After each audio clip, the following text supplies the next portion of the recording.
Hello everybody, it's Viking95 here from Firelight Studios, and welcome to the Halo 5 Guardians Forge mode. Today, 63 for the Industries just released the Cartographer's Gift DLC, and I thought I'd jump in here real quick to show you guys what's new in Halo 5 Forge. In this video, I'm just going to go over some of the new map options that they've added, which I think are really cool for aesthetic pieces, and then in the second video, I'll go over some of the brand new items that I really like within Halo 5 Forge. I'm not going to give it all away. Controls are a little bit different, but I think you guys will get used to it.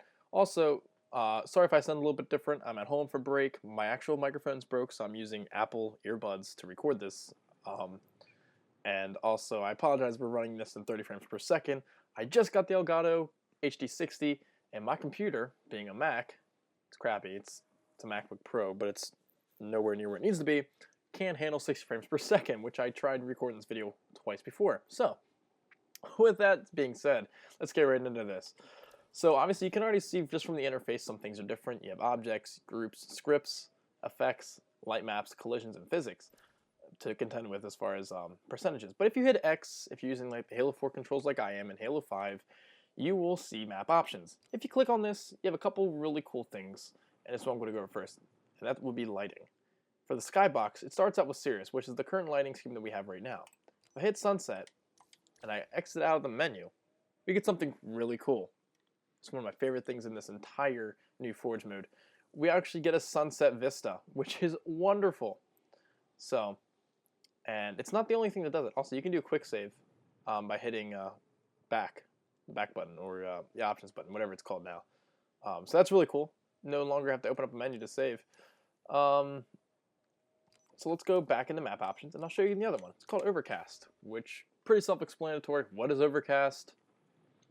Well, let's look at it. I'm pretty sure you guys know. It gives you this kind of really dreary look, and there's some other things along with it too, which I think you guys can see me going through right now. And if it looks like what you think it is, it's exactly right. That's fog, which is the next big thing that I'm going to go over here in the map options. And I think it's really exciting because I think for the longest time, forgers and even machinimators alike have been asking for all these different options within maps. Also, just another thing you guys can continue to do. You still have your filter effects, you know, your old like the juicy and purple and all that. It's juicy, juicy. So you still have all that, and I don't know why that's there. Woo! Oh yeah, you even have earthquake, which is freaking cool to me. So if you really want to have that happen, add a new effect. There you go. But you have fog levels now, so you can make fog. Like the level, at least what the level default has, and if there's none, there's none. So, but I'm going to put on artistic for now. So obviously, you guys can see these are the default settings. What's really crazy is you can give it some god awful color and a secondary color, which is basically the highlights. You can see the highlights coming in. Hopefully, we find a really ugly color to contrast with.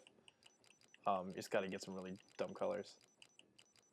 You can get black, which is awesome. But there you go. I mean, you can probably see those coming in. So you got your yellows and your pinks. But you can also change the thickness and scale of how big these are. So as far as scale goes, the smaller the number, the bigger it is actually. The less repetitiveness it has. So if I go all the way down here, you can see how it repeats over and over and over again. So just that's that. So the smaller the number, the bigger the chunks, the less repetition. Thickness, same goes for it. You know how thick you want it to be. And then brightness, you can change the brightness of it.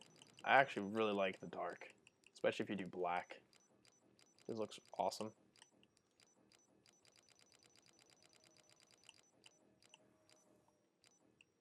Except that's totally not the colors that I had there. So that doesn't make any sense.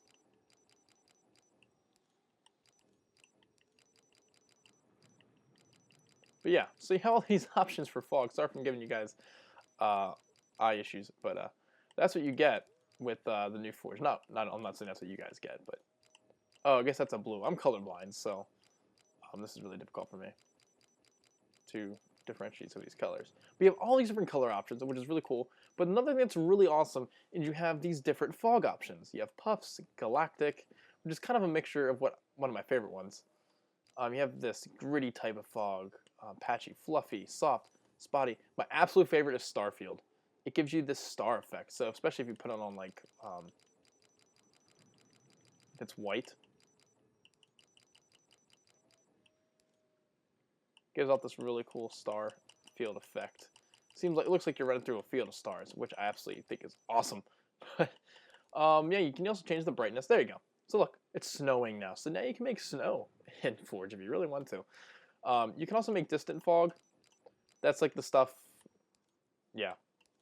So you guys can figure that stuff out. What's really cool though, oh yeah, I also have cloud effects. It doesn't actually change the clouds up top, but it does change the shadowing of the maps. You have about 10 different options there. One of my favorite things though is the wind. Obviously you can see I overrode the wind, but it doesn't actually change anything. It's just the wind stops, at least for the snow, but I think everything else still has a little bit of, yeah, trees still move. But yeah, so you have an override for the wind, but what's really cool about it is you can direct the wind to which way you want it to go and how fast you want it to go. This looks absolutely insane though when I go to 30, so just warning you. It's a blizzard.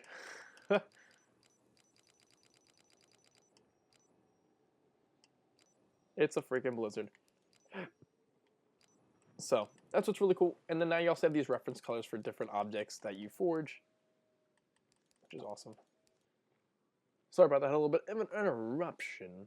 But as you can see now, you have these different reference colors that you can never really get too confused with your objects on Forge.